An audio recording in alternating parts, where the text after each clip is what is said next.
Hello students, how are you? I hope you will be fine and healthy. आपका आज का फिर से एक आपके पास नया वीडियो आपके पास आया हुआ है स्पेशल क्लास 10 के लिए, जो कि इस बार बोर्ड के एग्ज़ाम देने वाले हैं। तो कुछ प्रीवियस क्लासों में मैं क्लास 10 के बारे में मैं अभी बता रहा हूँ। क्लास 10 का बोर्ड एग्ज़ाम से रिलेटेड कुछ वीडियो मैं बना रहा हूँ। तो ये जितने भी वीडियो मैं बना रहा हूँ, ये टोटल वीडियो जो हैं वो आपका क्लास 10 से बिलोंग करता है।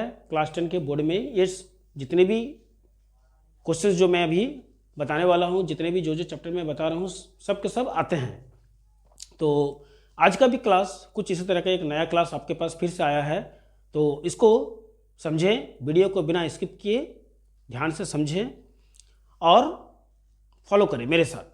तो आइए देखते हैं कि आज का जो क्लास है वो न्यू क्लास आपको क्या बता रहा है, जो कि मोस्ट इम्पॉर्टेंट क्लास है। और इसका जो जितने भी मैं आज बताने वाला हूँ वो टोटल आपका क्लास 10 के बोर्ड में आएंगे ही। तो आइए समझते हैं कि आज का जो क्लास है वो क्या बताता है। तो आज का क्लास में मैंने यहाँ पर देखिएगा सेंटेंस कनेक्टर, मैंने एक चैप्टर लिया है सेंटेंस कनेक्टर।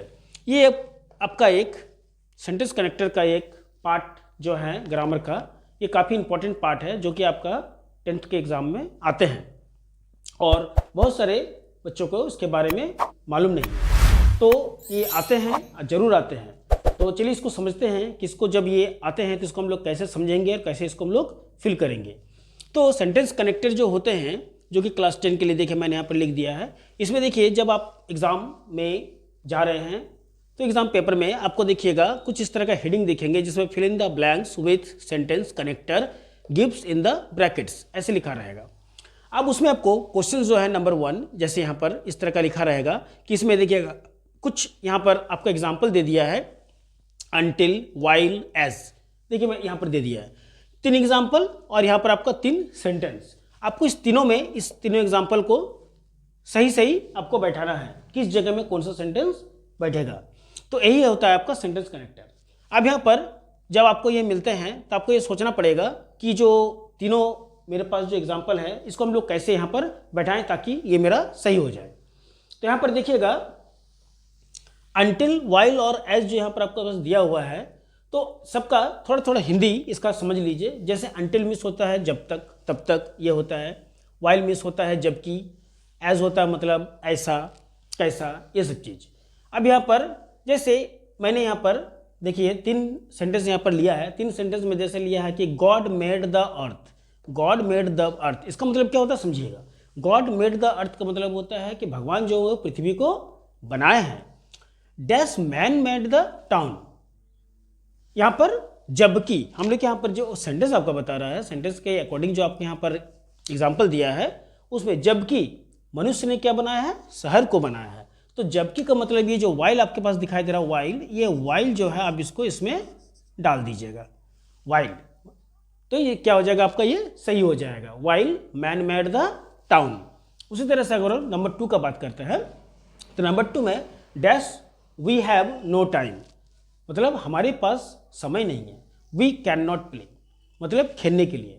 तो यहाँ पर आप क्या डालिएगा, एज डाल दीजिएगा। एज मतलब खेलने के जैसा हमारे पास कोई समय नहीं है, खेलने के जैसा। तो यहाँ पर as we have no time ऐसे लिखेंगे, वी कैन नॉट प्ले। उसके बाद नंबर 3 में लिखेंगे अनटिल। अनटिल क्या बोला हम, जब तक, जब, इस तरह से। जैसे यू कांट गो होम, मतलब तुम घर नहीं जा सकते। Dash you finish the work, जब तक कि तुम अपना काम को पूरा नहीं करते हो।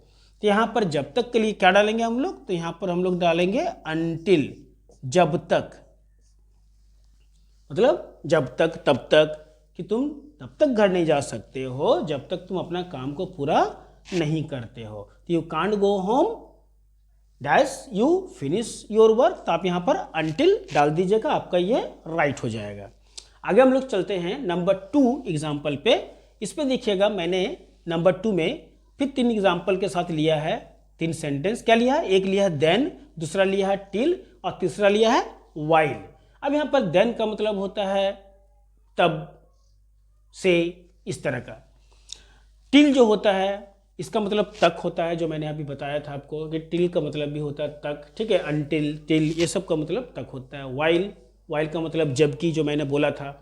अब यहाँ पर वी शैल हैव, पहला वाला देखिए है कि we shall have to wait, we shall have to wait मतलब हमें प्रतीक्षा करनी पड़ेगी। डैश द ट्रेन पास, जब तक कि ट्रेन पास मतलब क्रॉस नहीं कर जाती है। तो यहाँ पर क्या लिखिएगा आप, यहाँ पर टिल द ट्रेन पास, यहाँ पर टिल डाल दीजिएगा। क्या डाल दीजिएगा, टिल। टिल का मतलब यहाँ पर हो गया तब तक, तब, ठीक है, कि जब तक ट्रेन जो है पास नहीं कर जाते थे। यहाँ पर तक का हम लोग मतलब तक, टिल, टिल द ट्रेन पास। उसके बाद नंबर 2 में he can not play cricket, मतलब वो क्रिकेट नहीं खेल सकता है। Dash I can, while I can, मेरे अलावा, ठीक है, मेरे अलावा। यहाँ पर वाइल का मतलब के अलावा भी होता है, ठीक है, याद रखिएगा। तो मेरे अलावा, वो क्रिकेट नहीं खेल सकता है मेरे अलावा। तो यहाँ पर वाइल जो होता है इसका एक आपका वर्ड वाइल भी है, जिसको हम लोग के अलावा भी बोल सकते हैं, के सिवा, के अलावा, जो भी है। तो देखिए यहाँ पर दो तरह का चीज़ आपको यहाँ पर समझ में आ गया कि वाइल का मतलब यहाँ पर जबकि भी हम बोल सकते हैं, और के सिवा या के अलावा भी इसका मतलब निकलता है। इसी को हम लोग सेंटेंस कनेक्टर बोलते हैं, जो कि आपके लिए एकदम नया है।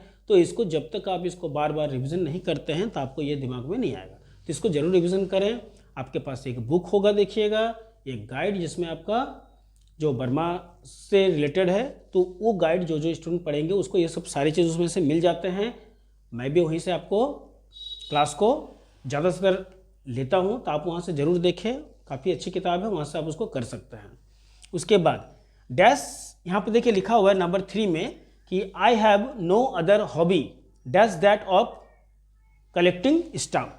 आई हैव नो अदर हॉबी, मैंने पास मतलब मुझे कोई और अलग सा शौक नहीं है। Dash that of collection stamp मतलब स्टाम्प मतलब टिकट, टिकट को कलेक्ट करने के अलावा। तो उस दौरान यहाँ पर आप क्या लगाइएगा, देन लगा दीजिएगा। Then, then that of collection stamps. इसके बाद आप नंबर 3 में चलते हैं। इसमें आपको सिंस, बिकॉज और देन आपको दिखाई देगा। इसमें द चाइल्ड इज क्राइंग, देखिए इसमें सिंस आपको दिखाई दे रहा है। सिंस का मतलब भी होता है तक, तक होता है। इसमें भी हम लोग सुबह तक, शाम तक का एक निकलता है। बिकॉज का मतलब होता है क्योंकि, और देन का मतलब होता है वही जो मैंने बोला कि देन का मतलब से होता है तक। तो यहाँ पर देखिएगा, मैंने यहाँ पर एग्जाम्पल लिखा है कि द चाइल्ड इज क्राइंग मतलब बच्चा जो रो रहा है। डैश ही इज हंग्री मतलब because he is hungry, because, CUSE, because, क्योंकि वो भूखा है। तो बिकॉज का मतलब क्योंकि, यहाँ पर क्योंकि आ गया मतलब बिकॉज आ गया। उसके बाद नंबर 2 में चलते हैं कि she is taller, she is taller. मैंने बोला था कि देन का मतलब से भी होता है। जो कभी हम लोग कंपेरिजन का काम करते हैं तो कंपेरिजन में भी हम लोग देन लगाते हैं। तो यहाँ पर सी इज टॉलर, तो यहाँ पर लगाएंगे देन, क्या लगाएंगे, देन। देन मी मतलब वो मुझसे क्या है, लंबी है, देन मी। और नंबर 3 आपके पास आ रहा है, where have you been, been, देखिएगा, where have you been dash I last saw you. अब यहाँ पर बिन लगा हुआ है जो कि कंटिन्यूस को शो भी करता है, और साथ में लास्ट जो लिखा हुआ है, लास्ट यहाँ पर इस तरह का जो लिखा हुआ है लास्ट सॉ, तो उस तरह का जब भी रहता है तो उसमें आप जरूर उसको क्या कर डालिए, सिंस फॉर डालिए। तो यहाँ पर आपका सिंस डाला जाएगा, क्योंकि ये जो है आपका समय को क्या कर रहा है, टाइमिंग को ये बोध करा रहा है, समय को ये बताने का प्रयास कर रहा है। Clear, last saw you, we have you been, I last saw you. तो यहाँ पर आपका सिंस आपका यहाँ पर आ जाएगा।